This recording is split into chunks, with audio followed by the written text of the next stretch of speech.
Hello, everybody, and welcome back to another episode of the Cup Reviews, brought to you by Cup of Hemlock Theatre. I am the co-artistic producer of Cup of Hemlock, Mackenzie, as well as your host for this episode, and I'm excited to say we have a really exciting episode planned for you. We are back with the Stratford Festival after going away for some time to cover some national theater, some Broadway HD, and now we get to dive back into the realm of the Stratfest at home canon because they've released all their wonderful recorded works from their outdoor pandemic season.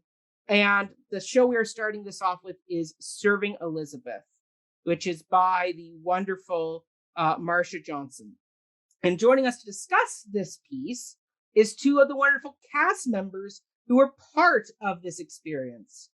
First off, we have the wonderful lady, the lady who I had the privilege of going to River City, Iowa, and back again in the Music Man, Ms. Arlene Duncan. Hello, Arlene. Hi, Mackenzie. How are you doing? It's been a while. It's been a hot sec. I still have that extra jar of jam for you, so let me know where I can send it to you. You got to pop it in the mail. I will. But how are you? You're featured in my background today. I see that. I see my head back there. Yes. Myself and Virgilia Griffith. Exactly.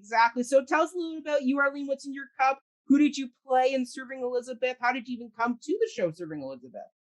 What's in my cup? Here's my cup. Love it. I have apple juice with little star-shaped ice cubes. I love that. There you go. Because they fit in my freezer. Perfect. So, and who did I play in Serving Elizabeth? I played Mercy Ninjiro, the character that you see in the background, and Patricia, who is Mercy was in the past in the 1950s, and Patricia was in Britain in in current present day in the 1920s, in the 2020s. Yes. And Mercy was also in Kenya. Yes. Where the majority of the play took place. Right. Because it goes back and forth from the present to the past. Yes. So Arlene, you have a question? I have so many questions for you. But I mean, you've been featured all over film, television, you've done musicals, you do plays. So for you, how did you come to this particular play? Well, it was a wonderful opportunity. It was very unexpected that I would end up at Stratford in the middle of a pandemic. I was lucky enough to have it be an offer. I got called up one day by my agent and said, "How would you like to go to Stratford and do this play called Serving Elizabeth that Marcia Johnson?" I love Marcia's work. I was always nervous about doing Stratford because it's such a commitment. It's like 9 months, you're doing rep, you have to give up so much of your life. You move to Stratford for an extended period of time. So it was never, it's something I wanted to do, but I was like, when the time is right. Yeah. So this was a perfect opportunity. I was only there for 3 months. Yeah. And I thought, and also we wouldn't be doing rep. And it was a play that I read the play and it sounded wonderful. And I thought that it was very relevant for the time. And I love Marcia's work. I thought the cast was very interesting. I worked with Virgilia before. And I think she's a wonderful actor. I hadn't met Cam before, but he's lovely. And I also wanted to work with Kimberley Rampersad. She has a lovely reputation as a director. And I thought, all the elements were there. So, and I knew that because theater was just opening up at that time, we were probably, I think, some of the first theater that was happening in Ontario, that everybody would be very conscious, because I've been doing a lot of film and television, and they're very fastidious on film sets about protocols and that sort of thing. And I was, thinking, theater. But they were very fastidious, and nobody wanted to be the company that was going to shut it all down, so they were very on the case. We were tested all the time. And I just thought it was a great opportunity to be able to do this production. And that's how I came to doing it. Love that. And the other wonderful cast member we have with us is Mr. Cameron Grant. Hello, Cameron. Hey, thanks for having me. Thank you. Welcome aboard. Tell us about yourself, how you came to this piece, what's in your cup. What's in my cup? I'm just having like some like simple orange juice with a little bit of like sparkling water inside to make it a Ooh. little bubbly, but keeping it healthy Yep. tonight. And then how I played Steve and Montague in Serving Elizabeth. Mhm. And I guess I came to it, like, again, it was very unexpected. Like, I had spent the past 4 years at the Shop Festival working there and decided not to go back when they oh, said that they were going to go back with this season that sort of closed down. Because I was pursuing other things and in the middle of other projects, so it would have meant having to sort of back away from some of that stuff. And I also wanted some space. And then Kim called me up and was like, "Hey, would you be interested? Do you want to read for it?" And I was like, "Well, yeah, why not? Like, as long like same thing with Arlene. Like, it's not a full sort of season. It would have just been one show. I wanted to work with Kim, and the idea of just working on a piece of theater over the summer after like having spent the past few months doing mostly arts education stuff and programming. Like, I was like, yeah, I'd like to spend the summer as an actor. So it all just worked. It really worked. Excited. Love that. Love that.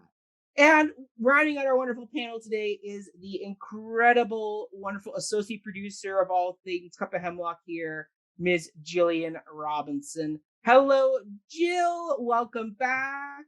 Mac.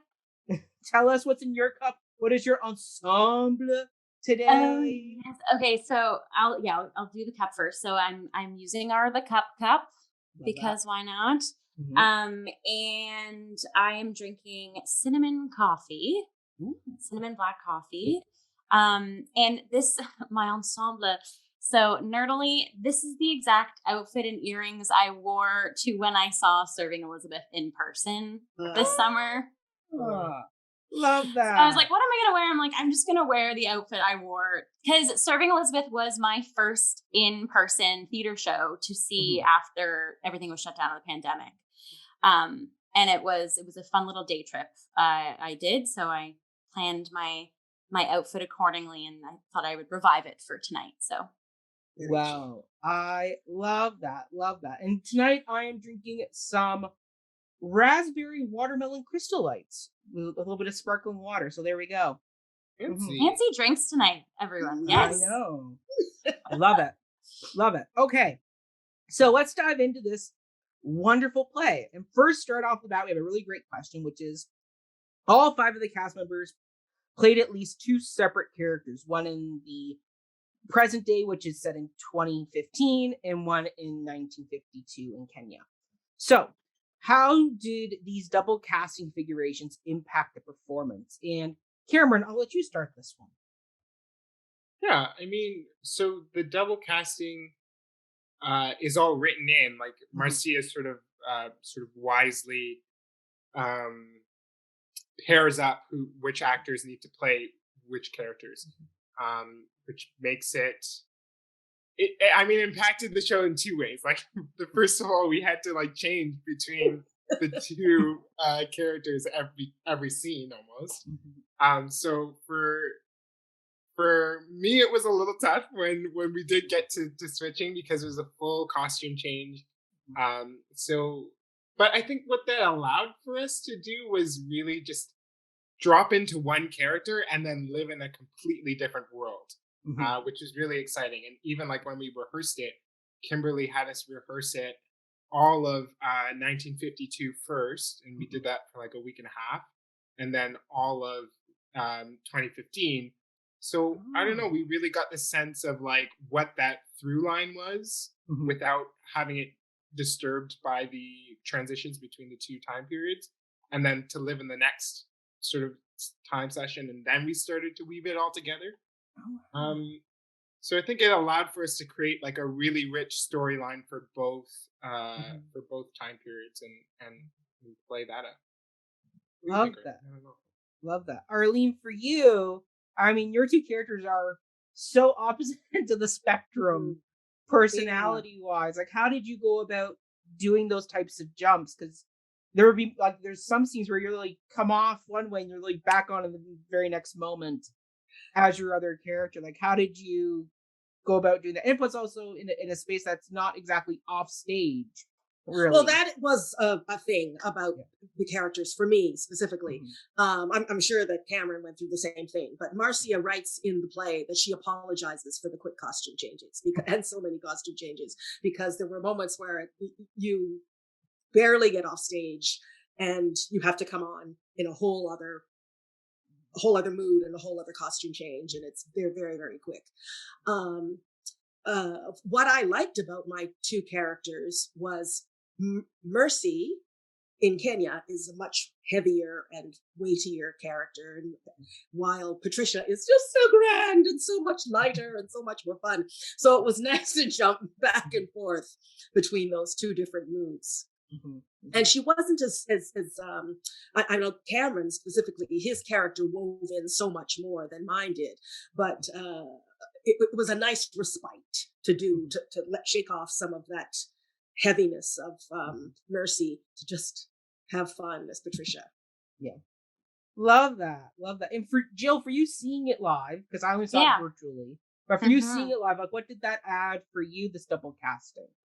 Yeah, I'm actually really excited to dive into this recording in particular, because I did, like you said, Mac, and I've mentioned before, I was able to see this show in person and also see it virtually. So looking forward to see like what lens, how those lenses differed for me. But as a audience member, live and digital, I think I had the same experience with this.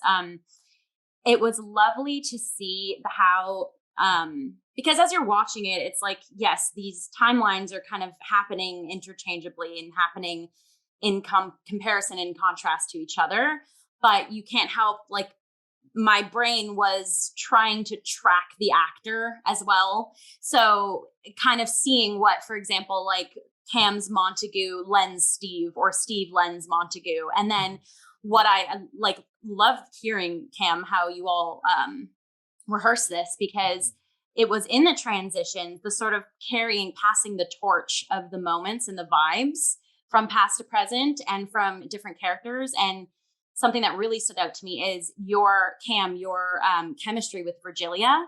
Like the two of you were just perfection in both present and the 1950s timeline. And just to kind of see not only the timelines pass the torch, but like the characters in the timelines kind of pass the torch. And yeah, in a production that's so compact as this one was, I feel like you could really, with a microscope, kind of you can't stop talking about it. I guess like I could go on and on. Like there's so many different little moments. Another thing, just while I'm rambling about this, Robin and Patricia, and then Arlene, Mercy, and Queen Elizabeth. Like it was really cool to see like the Mercy Queen Elizabeth sisterhood chat kind of happening later in the play, and then in the present tense, we already know that like Pat and Robin are an item. So like to kind of see the nuances that lend between periods. And also as actors, it's a nice challenge to have to work on those two different accents and the manner and style of the present to the past. Because with Cameron in his character, the slight formality and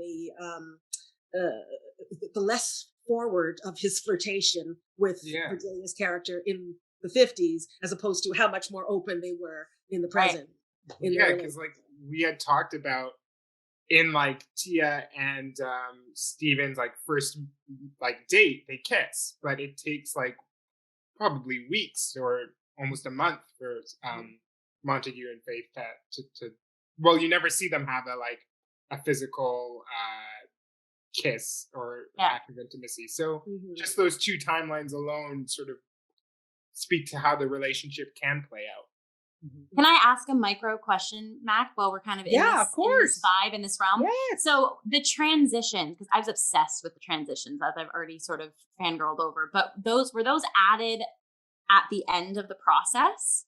Sort of because Cam, you said you all rehearsed, like you rehearsed the 50s, you rehearsed present day, and then the transitions where you would move set pieces and sort of carry on to the next scene. Was that like final edition, or like we did that, like that was like the first like 2.5 weeks, and then like I remember we came back and they were like, okay, now we're going to do the transitions. So we staged out the transitions, and then for like the first act, and then ran the first act, and then staged out the transition for the second act. Okay. So I think Kim always had an eye to it, just to sort of, because she knew like we would be changing and that the set would need to change. So yeah. And they were made so that they were organic, as opposed to like an album.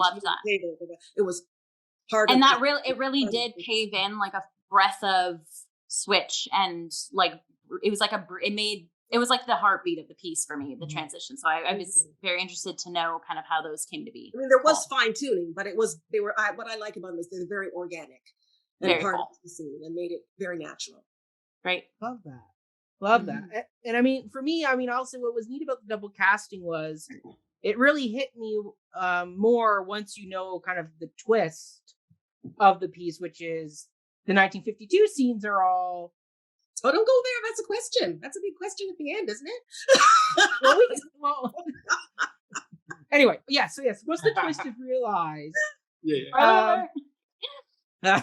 What was neat was the fact that like it kind of brought up the fact that with Tia, it's almost like her seeing all these people she knows as she's writing.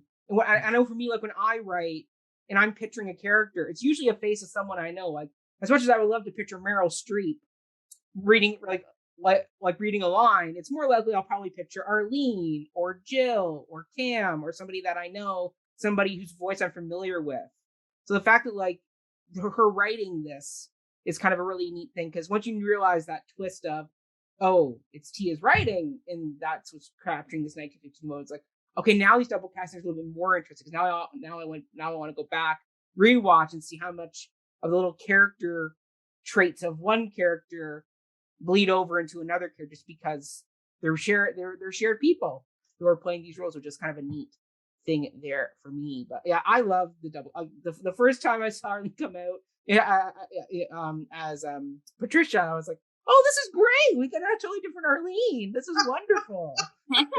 this is great. Like I got so happy, because I was so ready just to live in this 1952 world with this one story. So then when it changed, I was like, oh wow, okay, this is really fun. Like, okay, let's do this. Like, I'm all for it. So yeah, it was great. Loved it. Okay, next question.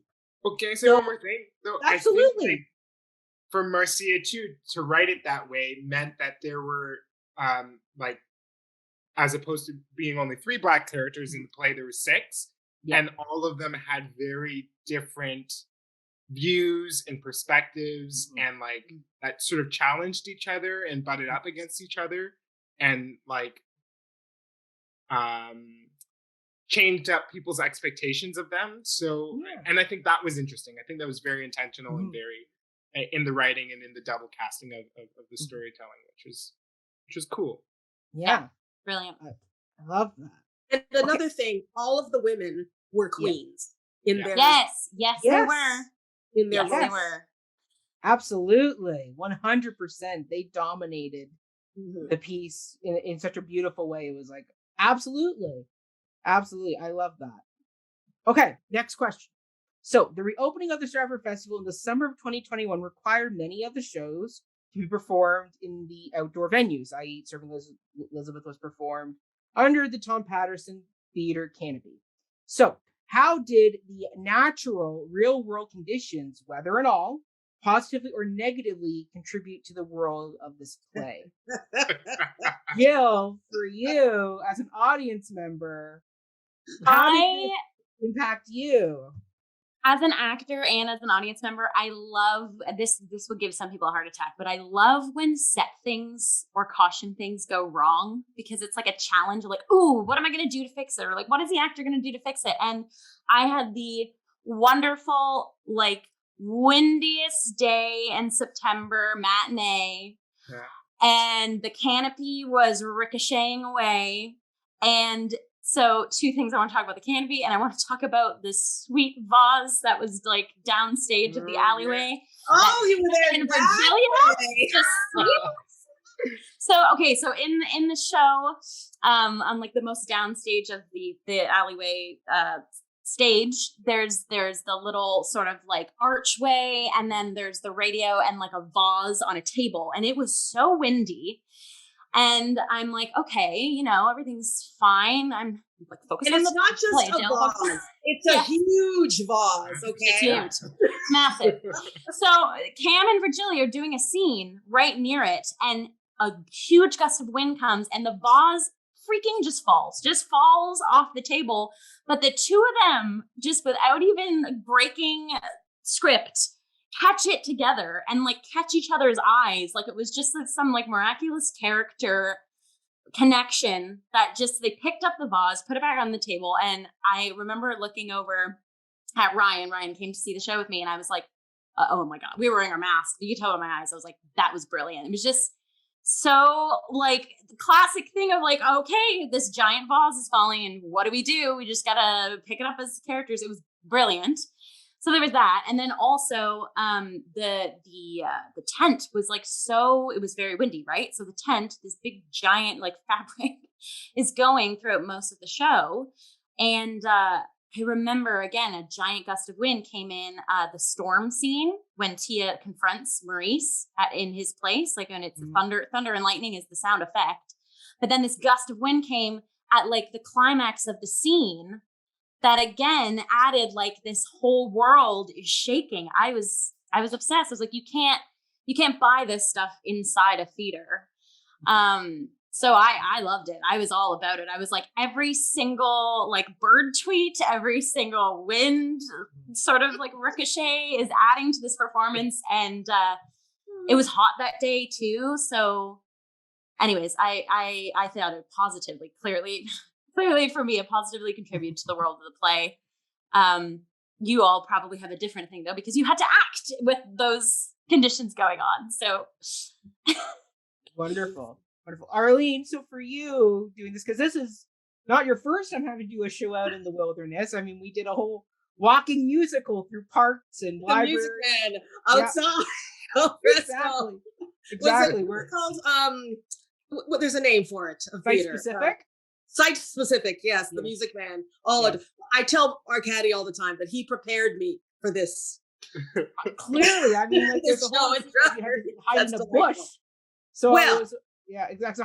So how was it doing this version of an outdoor show? How was it doing this?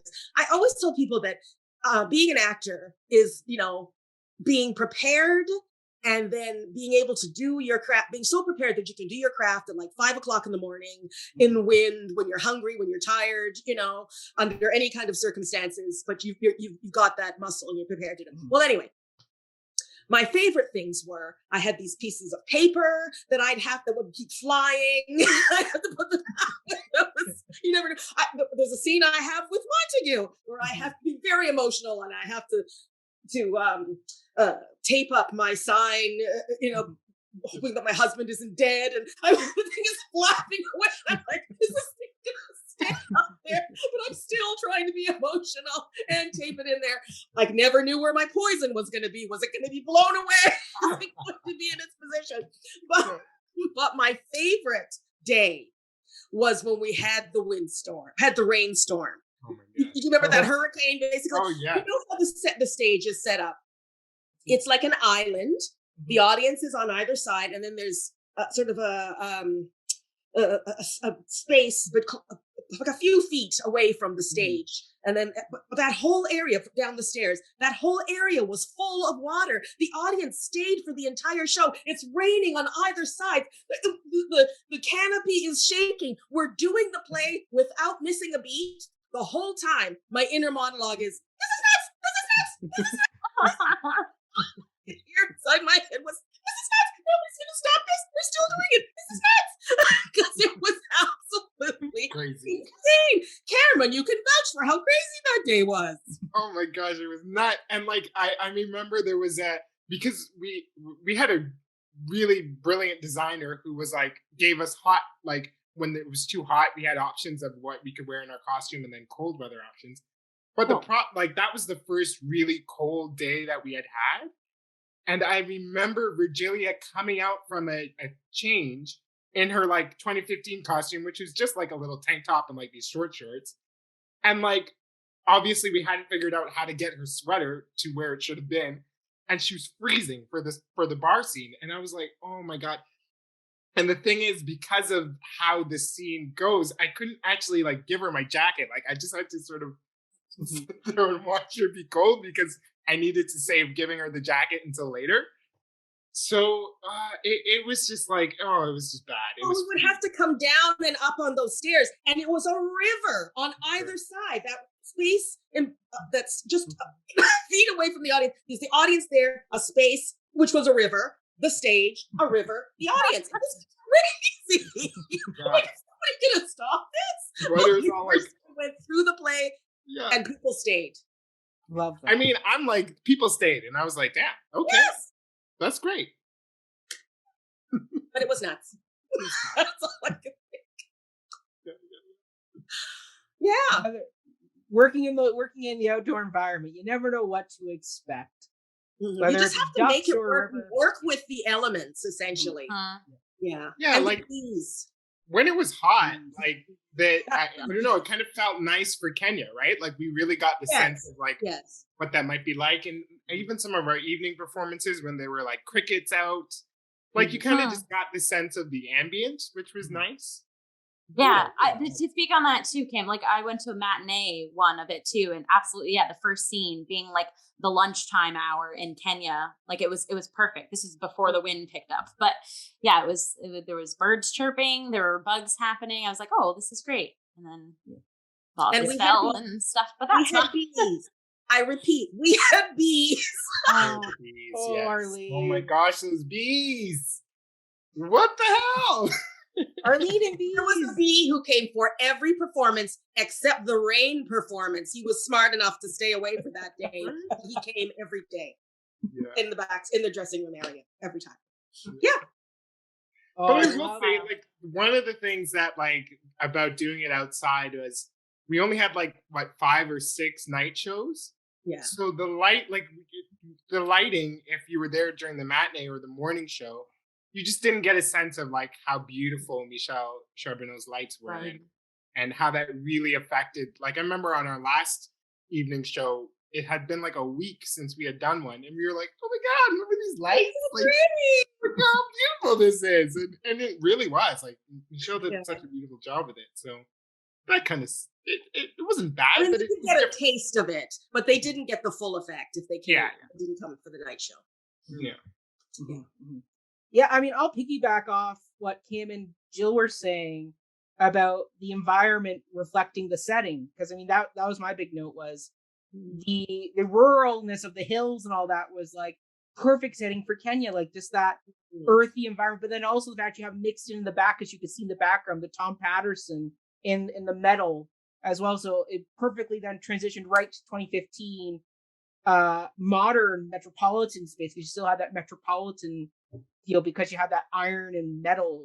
Also the fact you have this tent as well, which is very industrial as well, which is very England as well. England's very industrial and cold, right? So the fact that you had the environment was working with the play. It wasn't one of these things where it was fighting against it repeatedly, which was really nice. Because I mean, compared to what we did musically, where sometimes we were fighting a bit of the environment. Like I remember being on our front porch fighting a wasp nest.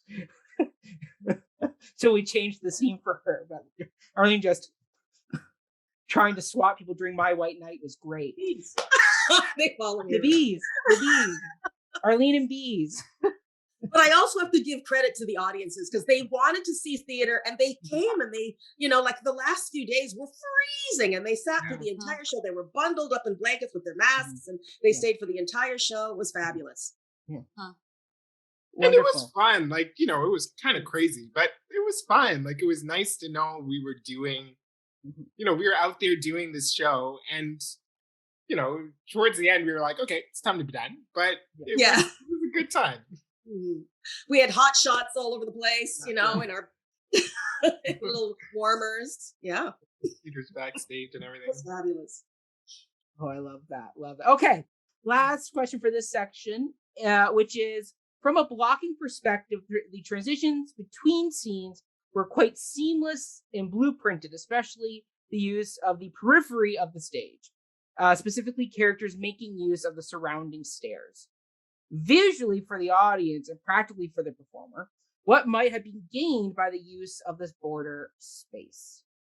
Cam, I'll let you start this one because you do a lot of coming up and down those stairs, having to do like the coming from the outside, from the car into a space, that type of thing for you. So, I mean, for you, what was it like? Was that part of the rehearsal process, was being able to actually build and using the levels, or was that something you go and get to when you actually were in the like space?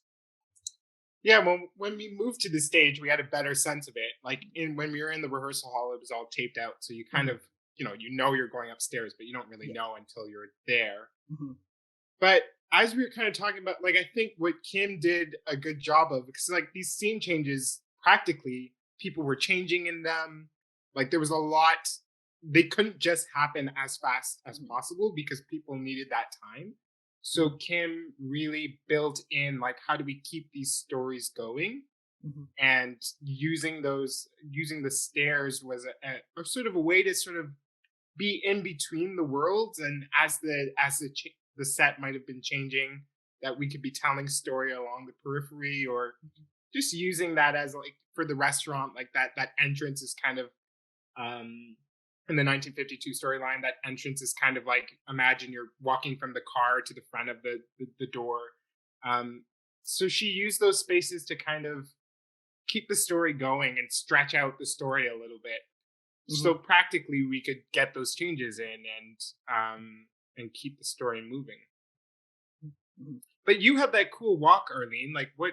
Yes. Yeah. I didn't have as many opportunities to use the stairs and use that side of the stage, but I think it makes it that much closer. Brings the audience that much closer to the play. It's sort of like breaking the fourth wall, but they feel like, oh, they're so much more connected. There's the point where I throw the what is it? What was that? Oh yeah, the ginger beer. Ginger beer. Very important line. It's been a while. When I throw the ginger beer into the audience, I'm like, oh, like they're surprised because it's something that's coming to them, and they feel so much more connected to the play. It breaks that fourth wall, but in a cool way. Then when we at the very end, when we use it as a door, when I come in at the end of the play and for the her graduation party, that's another connection to the audience. For sure. And to piggyback off that too, Arlene, like at the end of the piece, when the characters kind of disperse to different vertices of the stage, that's another, to me, that was like another cool honoring of linking of like that side space of the stage played a vital role as much as like the content of the piece did too. And another thing that like Sarah Topham, who played Robin and Queen Elizabeth, I noticed like it was really cool characterization of hers too. She because the steps don't look deep from the audience. Like they looked like they were like you had to kind of, as I would imagine as the actor, like pay attention to those steps. And just watching Sarah's character, both from like the 50s and present day, kind of like, especially she, like Elizabeth walked kind of in order, like around the perimeter of the stage, following order, following duty kind of thing. And then to see that transference to Robin's character of kind of like on a mission, sort of like right angles, like it did add for all of the characters, it added like this, like, again, like blueprinted, just slight, but like extra character gleaning, I guess, from what was happening. And it was cool because it was like, to me, it almost seemed like choreography. Like there was like literally dancing around the play space, dancing around the situations, which I feel like content wise, that happens a lot in this piece, where there's moments where people could just show up in a scene and instantly confront a character, instantly bring to the table what they want, but that doesn't happen to the end of a scene, or that doesn't erupt until in the middle of the scene. So there's like this anyways, that's just what my brain does. It just is like, ooh, what does it all mean? And you're seeing other layers that we're not seeing, even though we're right. Yeah. Yeah. Mm-hmm. Yeah, it's lovely. Yeah, I mean, for me, I liked the use of the periphery border space because it was kind of the peek behind the backstage, the peek behind the creation process. And I mean, the 2015 story in particular is all about the creation process of a piece. So the fact that, like, thematically being able to see, giving the chance the audience to see the behind the scenes mechanics of the creation of something, and with the twist, which we'll get to, like when you find out what that twist is, it's so great that it's like, oh, perfect. We're building layer upon layer upon layer, and just the fact that, like, once again, you would think where it's like, oh, Stratford's outside, they're not going to have use, they're not going to be able to use all the theater magic they do have when they're in the festival, in the new Tom Patchen, in the Avon Theater. But it's the fact that, like, this was so versatile and so just, they did, like, you guys created magic of your own in a space that was in a car park. Like, I mean, everybody kind of was like, Stratford's coming back, but they're doing it in a car park, in a tent. Not even a tent, a canopy, because we have to have airflow in there. Like, really, that was a pretty cool tent, though. Like, it was great. Yeah, it was lovely. I loved it. I loved it. I mean, it was kind of going back to the Stratford roots of, they started in a tent. Yeah. So that's exactly what I was thinking. Yeah. Mm-hmm. The fact that they're going back to their roots, and I mean, thematically, once again, this story is all about going back to the historical origins of something, and telling the story from that perspective. It's great. So for me, like, once again, thematically, just built and built and built. It was wonderful. This play was layered. I loved it. Okay, so we're heading to the next section, which is the play section questions, which is more text based, more about the work itself. So the first question is, how does this play respond to the season 1, episode 2 of the Netflix series, The Crown? Arlene, I'll let you start this one. Okay. Well, I think the fact that in the specific episode that inspired Marcia to write this piece, the Kenyans didn't have any real agency or any real voice. It brings to the audience's attention, or people who didn't really notice that the possibilities that they missed. There were like all kinds of possibilities, all kinds of things that they could have done to respect and acknowledge the people of Kenya when you're talking about going to a country. And the story wasn't only about the fact that Princess Elizabeth became queen when she was there. It was, she interacted with people. There were people. There were somebody else could have giving the people a voice. Somebody else could have had a voice other than just the fact that they had this young man kiss her feet was, was so disrespectful. I mean, that's the only way that they could think of to have these people interact with the princess or the future queen. It was just so disrespectful. And in this piece, Marcia respects the people of Kenya and respects the characters, and creates characters that could have been creative had they taken that, even attempted from seeing it from their lens, from a particular lens. Yeah. How's that, Cameron? I love that. Yes. And being as political as I possibly could, or whatever, I love it. I mean, I mean, yeah, Cameron. Like, do you want to piggyback? Like, do you want to jump in, or are you still trying to collect the thoughts? Yeah, I mean, I'll just add to that, because I think that's exactly it. That it's also it sort of forces the viewer and even us. We watched the episode. We didn't talk about it, but we watched the episode on like the second day of rehearsal. And it just sort of forces you to sort of watch this telling of, or version of history, and be reminded that there's more to it, right? And like that so much of that was made up. Like the script references the secretary, Churchill's secretary, and that story, and how it's weaved through the rest of the season, but really sort of starts in that episode. Has nothing to do with the visit to Kenya, nothing to do with the queen or the princess becoming queen, but it still had like a prevalence and a weight, and it's an interesting storyline. So it's like it's not bad that it's there, But as to Arlene's point, it's like, why can't we put that same amount of attention and creativity towards the Kenyan people who are, pivotal to that episode at the very least, pivotal to that moment in the Queen's visit. So, and it all comes down to who's doing the writing, right? Yeah, writing it, and what lens it's coming through. Speaking to that too, Arlene, like I'm not caught up with the series in totality yet, but like knowing as the series of The Crown went on, they did have these like extrapolated pocket episodes where they hyper focused on like a specific town or a specific family, or they did have half an episode where you're watching a protagonist who's not even part of the monarch at all and like see how they live and breathe, and then they loop in. So like I would just be interested to see, like, it's no, like, by no means, it's no excuse, but like, as the series went on, you kind of saw them doing what we hoped was done with this episode, where it's like, I would have loved the episode to start out with even like the little boy who gives her flowers. Like, we learn all about his family. We learn about, like, we learn about their lives. We learn about, right? And then, like, that would give agency towards when she comes out of the car, right? And which is something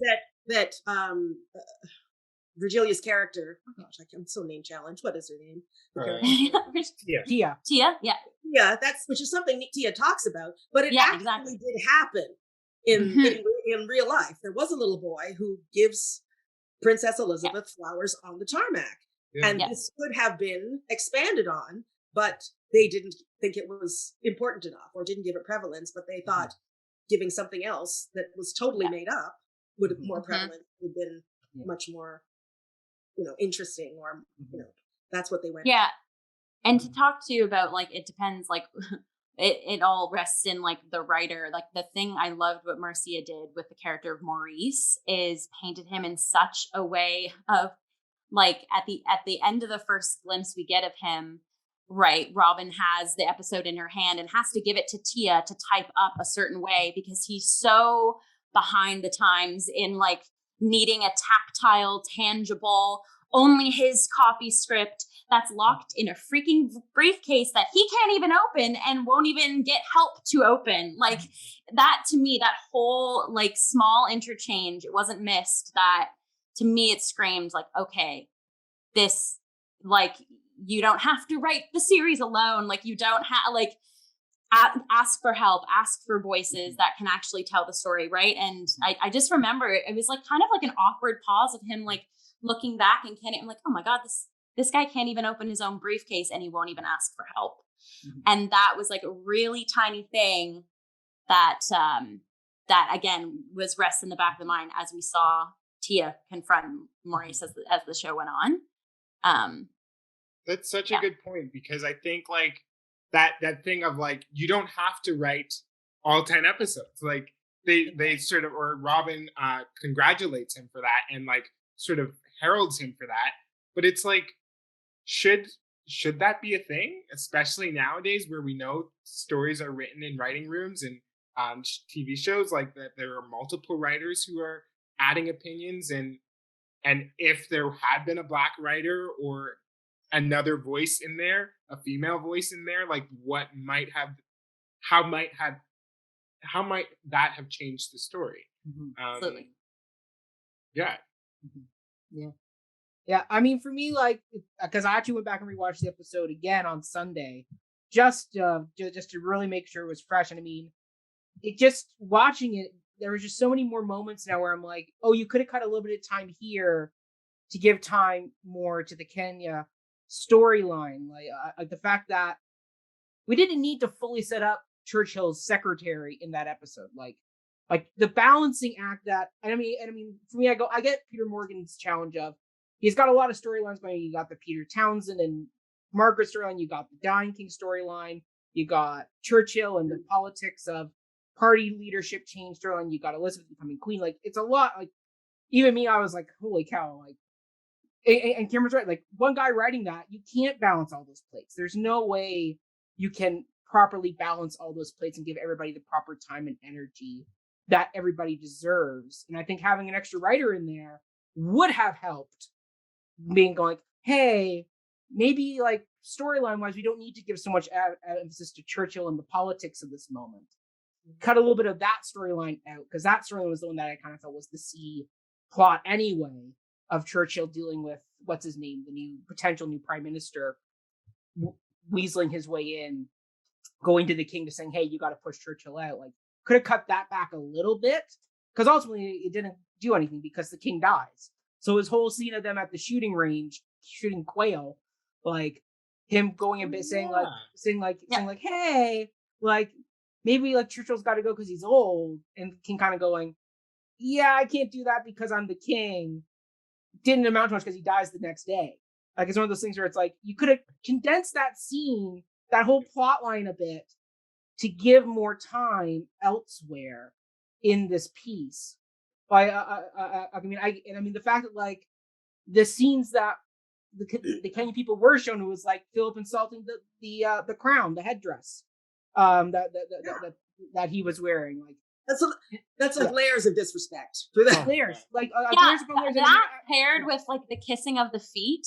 I was like, okay, where's the catch here? Like, are we gonna get like a story to give agency to these people? Like, I didn't know what was being accomplished by the little story that was devoted to the Kenyan people in that episode. Yeah. Like, for me, I think the kiss missed the mark of what I think.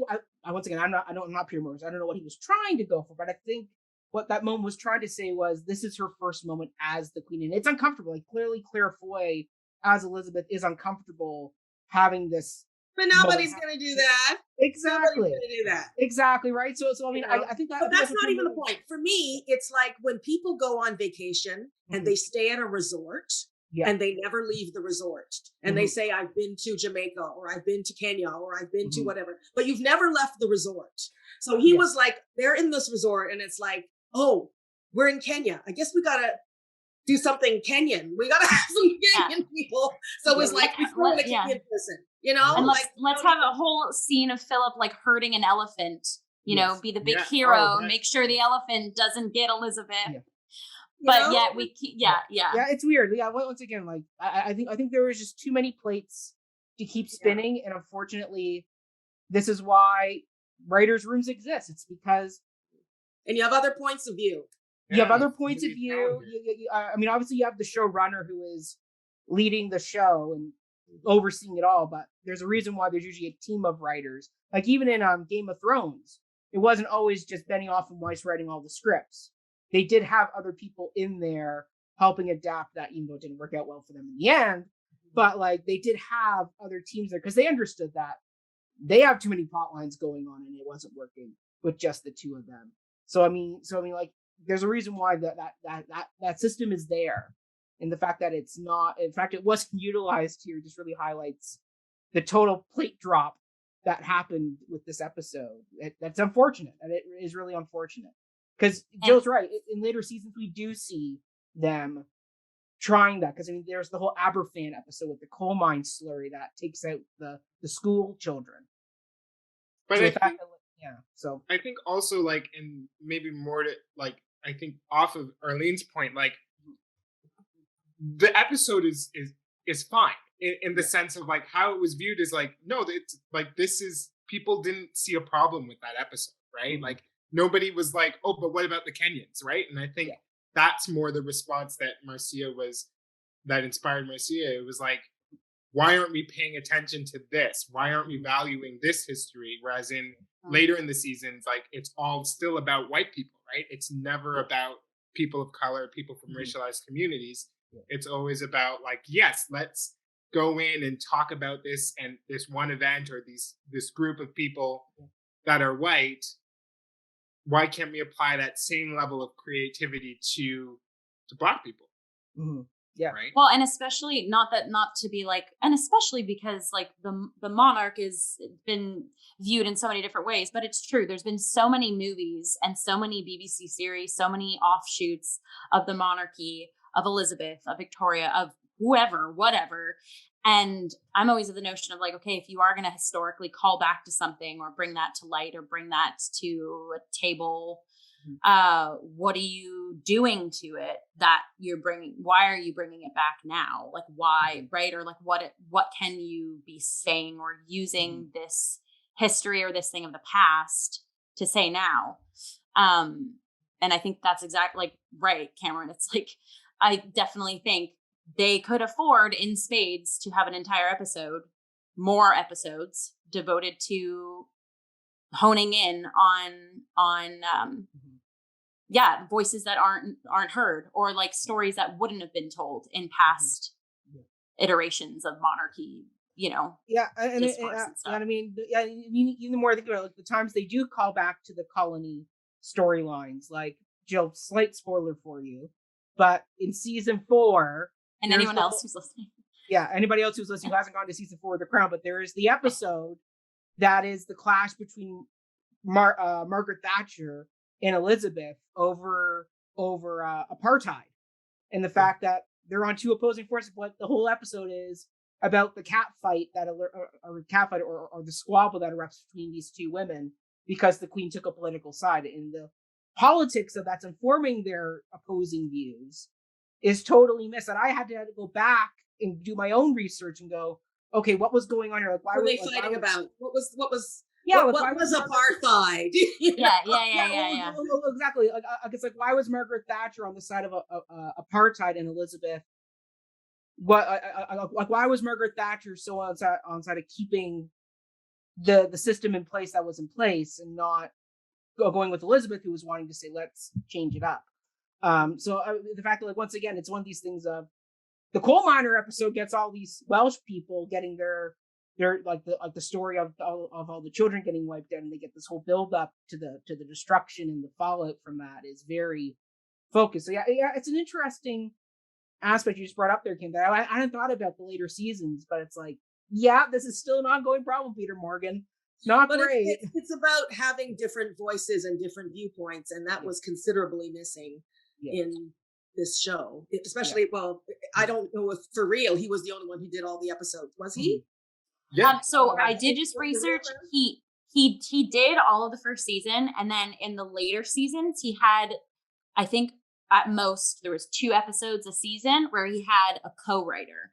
Mm-hmm. So he never fully gave the reins up, and or never had someone like new voices come in, or so it very much stayed. The reins stayed in his hands. Yeah. And so the point is not only about this particular incident, the Crown. It's like the speech that he gives, and the challenge between him and Tia is, a universal thing that you cannot just have. Like, people are tired, especially in this day and age, people are tired of having everything come from one particular lens and one particular viewpoint. There are so many different viewpoints, so many different lenses that need to be illustrated and illuminated and shown, and cultures, and I'm just, this is just we're what were you gonna say, Cameron? No, it's just like, you can go on all day. Thank you. When I run out of words. Yeah. It's like, we're tired of having the same lens all the time, and that's why I was excited about doing this play at Stratford, because they've done, they are in a position right now where they're trying to shake up the status quo there. And I think they have something new like this, and they were kind of nervous. Is this going to bring in our audience? Is it going to challenge our audience? Is our audience going to accept this? People are open, and they're hungry for new ideas and new absolutely. Viewpoints. People loved it too. So I was excited to be part of it. So good. People loved it. Like, people wait for us to come out, and I don't know, people got really emotional too sometimes when they were talking to us about it after the show. And so, love that. I think it's definitely, you program it, you give it the legs that it deserves, then people will come and watch, right? Yeah, exactly. Okay. Wow, that was a great deep dive into this one topic. Let's get into the next series of The Crown. Yes. Yeah. So the present day scenes are set in 2015 amidst the lead up to the Brexit referendum. Did the emphasis on this particular socio-political climate enhance or distract from the play's core themes. Jill, as a viewer, I'll let you go first on this one. Sure, yeah. So something that's super neat too, is I had to kind of on my own just make sure my wires were crossed correctly. That The Crown was written like around this time, around Brexit, around 2015. So like what we were seeing as present day and Serving Elizabeth aligned with when the episode was written, obviously. So and Marcia doesn't make that like super apparent, which I kind of liked, because it's like it doesn't need to necessarily be baked in 2015, but knowing that and sort of like meditating on that post seeing the show, it was lovely because, again, we're talking politics here. We've opened up the can of politic worms. But like the Brexit referendum, right? Like a lot of conservative vibes flowing through the UK at the time. And I definitely think that, the writing of this series starting around that time with that sociopolitical climate happening and potentially what we've just unpacked of like the whiteness of the monarchy and, bringing back the retelling of a very patriotic, staple in every English person's life, like that. It definitely was like humdrumming in the 2015 scenes. And again, it wasn't like forced, but you could tell, like even in the argument that Tia and Robin get into, and when like the power goes out, right? There was like there's just like little moments of tension that absolutely that you could see the characters were affected by that. So I think that having that kind of, and then once again, no spoilers, but as the play sort of as the play goes on and we learn what the 1950s is, then again, my brain did the, oh my goodness, like that. Then you start thinking about the tensions that happened in the 50s. And like, yes, those tensions would have been there, but also those tensions are written by Tia, who's in 2015. So it definitely does, I would say, enhances the play's core themes, but subtly, because again, Marcia doesn't at least for me, I wasn't like dependent upon it being around Brexit, and I liked that we weren't sort of constantly in that realm, because the characters themselves, you could tell those experiences, those voices were more at the forefront. Yeah. Long-winded answer, but that's what I think. Love those long-winded Jill answers. They're classics. They are always there. Cam, what are your thoughts? Yeah, I think, well, like Jill said, it there's like subtle references to Brexit, and then the end when that final scene takes place the day after the vote. But I think it was more helpful. I don't know, to be honest, whether it enhances or distracts from the play's core themes, because I think as we're inside of it, I don't really think about, like as the actor, I don't think about the themes of the play. I just sort of think about telling the story of it. But what it helped for me as I was preparing for Steve, I started doing a lot of research on just like what was going on in England at the time, and there was a spike in racism against Black people, because people were so ignorant about what Brexit actually was, and it got around that like, oh, we're getting rid of the ethnic people, and so people started like, there was a spike in racism against Black people, and people were saying, oh, get it out of our country. And it was like, we're talking about leaving the EU. We're not talking about expelling citizens from England. But that's what people thought, right? So it sort of just speaks to like what, pairing it like in this story about colonialism in the 1952 storyline, and then in 2015, it's like, well, this is the result of your hundreds of years of colonizing the world. Mm-hmm. And now you're voting to leave the EU under the assumption that that's going to expel all of the people of color who you colonized from your country. It's crazy and ridiculous, but that is, that's the world. And like, think of all those people after Brexit who were like, wait, what did we vote for? No, I didn't mean that. Like, I'm cool with the EU. Like, I just want, I just want the Black people or the Asian people or the Polish people down the street to be not taking our jobs. And it was like, no, that had nothing to do with anything other than your racism. Yeah. But that's how people voted, right? So yeah, I think it was subtle in the play, but it was important that the play was taking place around that time. Arlene?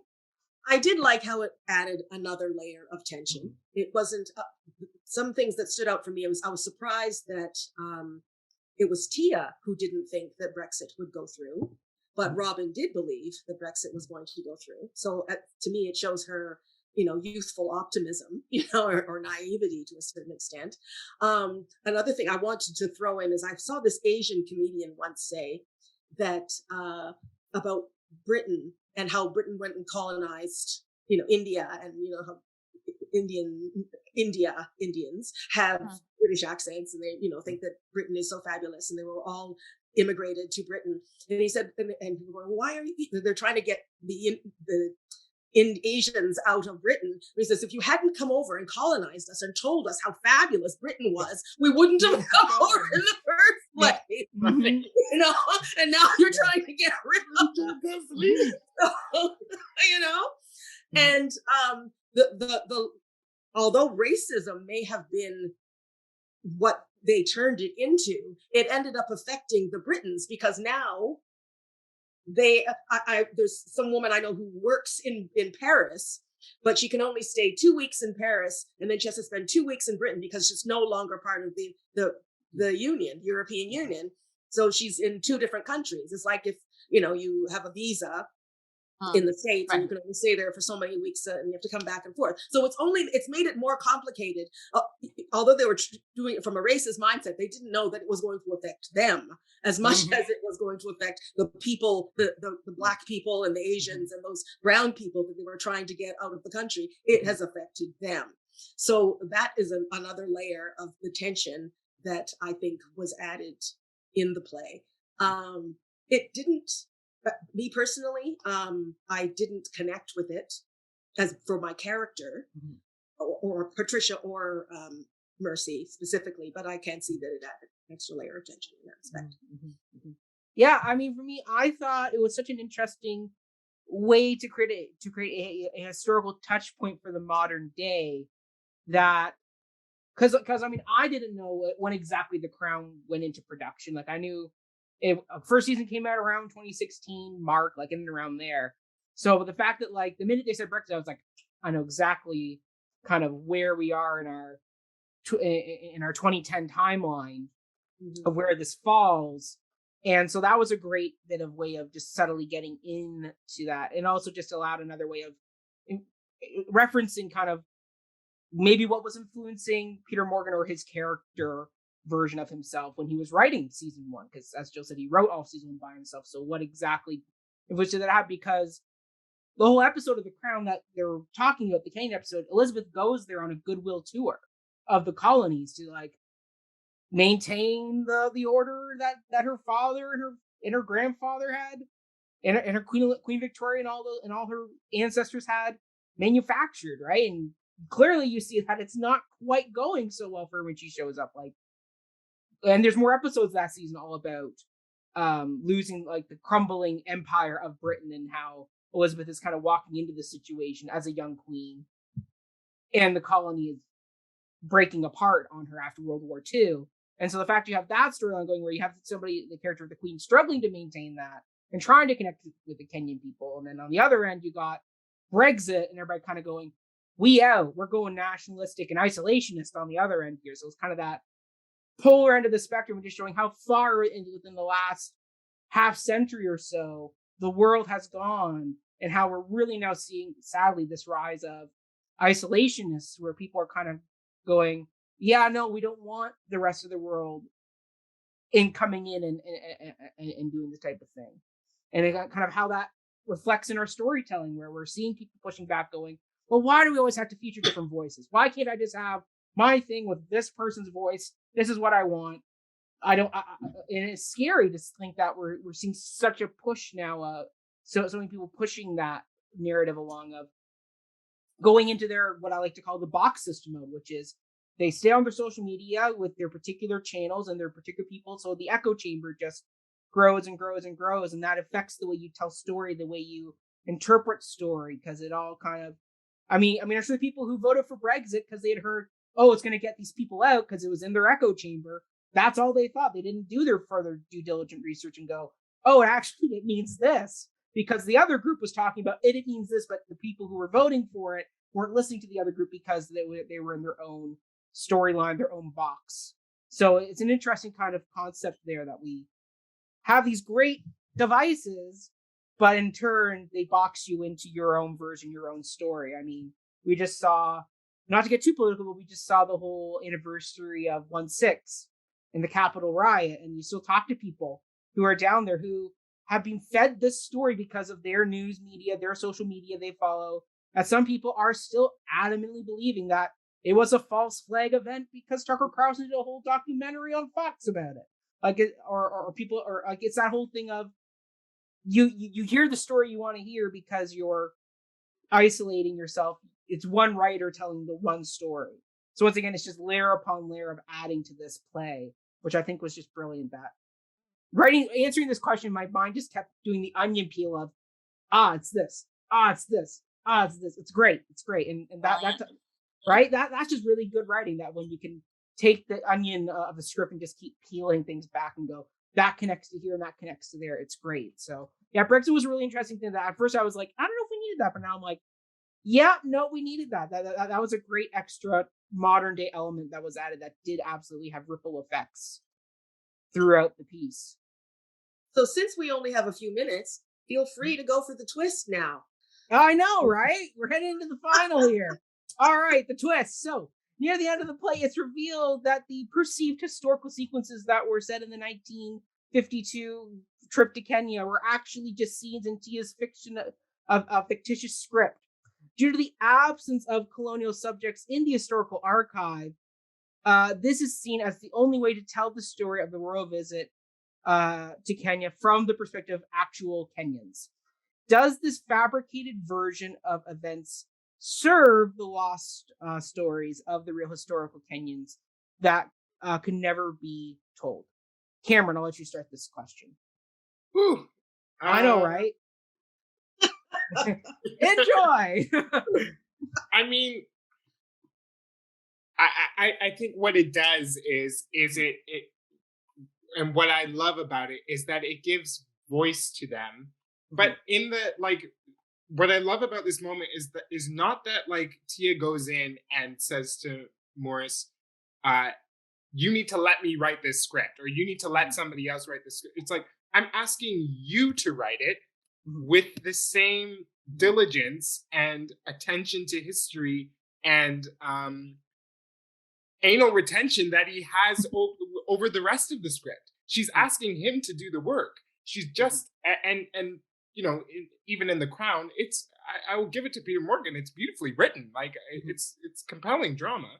Mm-hmm. So can you add that compelling drama to the Kenyans? I think that's like the offering that Marcia is asking us to consider. So it's not, you're white, you can't tell this story. It's, you're white, you have to do, this is not your lived experience. We don't have enough factual information about that, and that's fine. But do the work to tell the story as beautifully as you do the other elements of the story. Yeah. And have someone help you open the briefcase if you can't get the briefcase open. Yeah, well, yeah, if you need the help, ask for it. Right? Yes. Yes. I think it also challenges the audience. They were going along with the story, believing that it was true.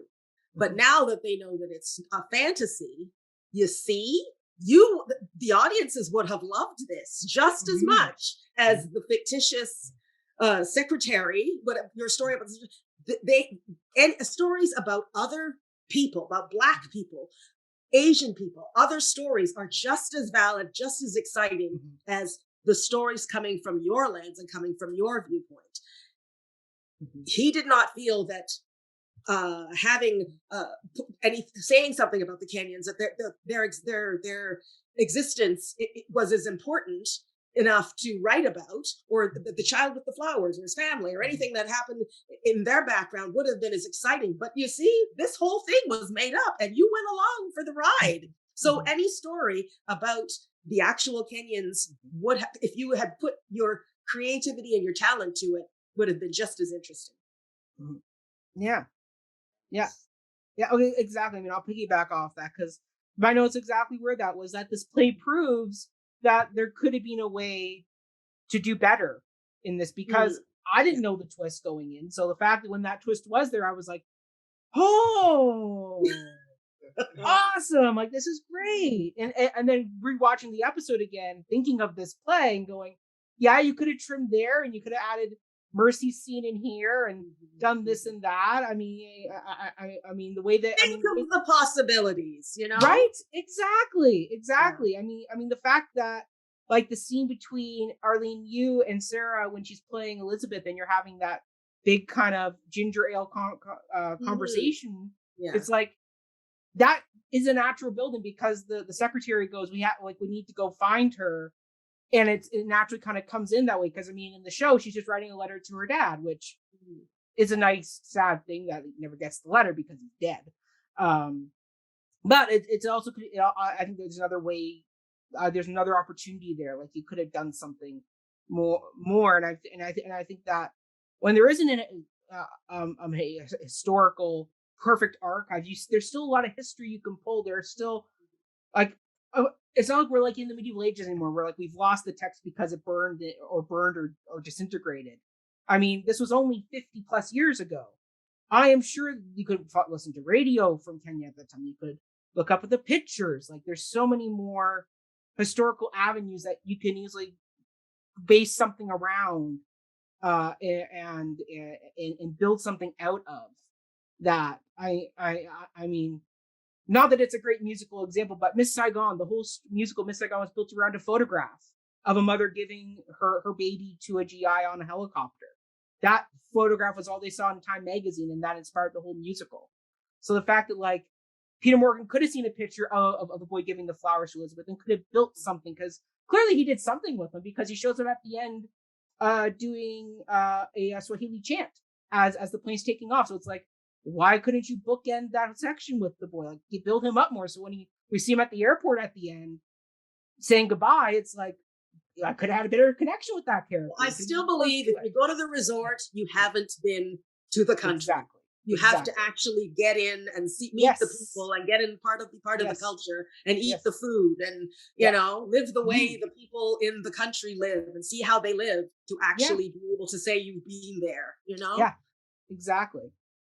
Well, and then to call back to what Cam was saying too, like what Marcia does so lovely with this piece is that we see 6 very different, like Cam was saying, 6 very different Black people with different, like, you know, and in ways that you wouldn't, it's not stereotyped, it's like genuine. And even though we find out it's Tia's story of them, it's still, they have voices, they have that agency that's just absolutely not there at all. And just to speak to back on the ginger beer conversation, Arlene, like even just sitting in the audience as like a woman, like to see like 2 very different women, you know, and they're middle-aged women sitting and like having the like a conversation that is not about men, that is about like life, that is about politics, that is about loss, that it was just so refreshing to see that representation too, you know, and also we're both right.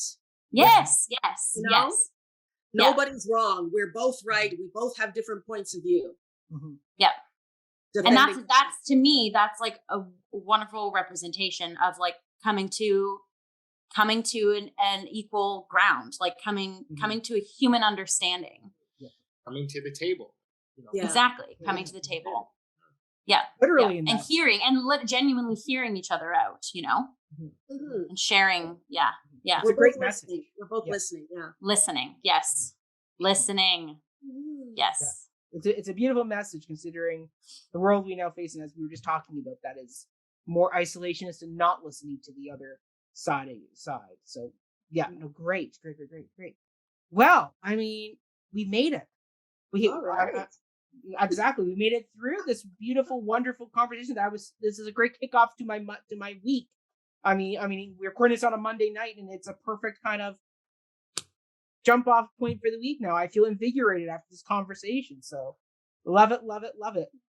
Before we go, though, we're going to give everybody a chance to plug their socials, plug their different media, so everybody can kind of find, follow, like, all that type of stuff. So Cameron, you go first. Where can people find, follow you? Oh gosh, I'm on Twitter. I'm on Instagram. I think it's Cam _M_Grant for both of them. But yeah, I post every once in a while. Not as much as Arlene though. She's the queen of social media. Should I speak? Yeah, exactly. Perfect segue. Okay. Arlene, where can they find and follow you? I'm on Facebook as Arlene Duncan. On Twitter and Instagram, I am MS Arlene D. Ms. Arlene D. Both of them, Instagram and Twitter, are the same. Love that. And Jill, where can people find and follow you and all your wonderful antics?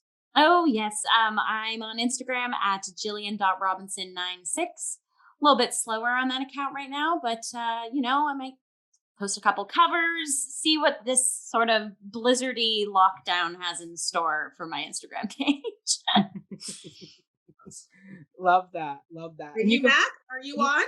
I am, absolutely. I have my own personal account, which is Mackenzie_Horner, that you can find and follow me at. But then you also can follow my other theatrical venture, which is my musical theater podcast, Before the Downbeat, a musical podcast, where we have just released our long-awaited, highly requested review of Steven Spielberg's remake of West Side Story. It's a 2-hour discussion all about class and race and adaptation and what works, what doesn't work, what hit the mark.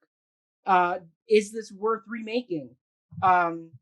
Was storytelling due diligence done? Because we know with past iterations of West Side Story, that wasn't always the case. So by all means, head on over, listen, check that out. We also released our big 50th episode about Phantom of the Opera. So if you're wanting just like some good classical musical conversation, you can always check that out too. And we're just getting ready to, actually, by the time this episode comes out, I'm happy to announce, Arlene, you'll appreciate this, but our next episode is The Music Man. Yes. All right. Yes, exactly. I get to dive back into the realm of River City and discuss all those 76 trombones and how that musical is surprisingly deceptive when actually analyzed about the character of Harold Hill. Is he as heroic as everybody thinks he is, or is Charlie Cowell the real hero of the story? Tune in and find out. Having done it twice, this should be interesting. I never even thought of Charlie Cowell, but okay. Right, exactly. Tune in and find out what thoughts are, because as I've reviewed the piece, I've had some of my opinions swayed. So tune in next Friday, or they'll be this Friday, and find out our thoughts about Music Man. So there we go, everybody. Thank you so much for tuning in. Stay healthy, stay safe. If you haven't yet subscribed to Stratfest at Home, there's a ton of wonderful content, including Serving Elizabeth, starring Arlene and Cameron. There's also the last production directed by Martha Henry of Henry VIII. That's all that just got released on there too. There's Mary Wise of Windsor, that stars Bridget, who was on here, as well as David. So there's lots of great, good Canadian theater content on there if you are looking for something a little bit different than just watching Netflix and a Friends marathon again for the umpteenth time. There you go. All right, everybody. Thank you. Have a great day. Stay healthy. Stay safe. Good seeing you all. Take care. Bye.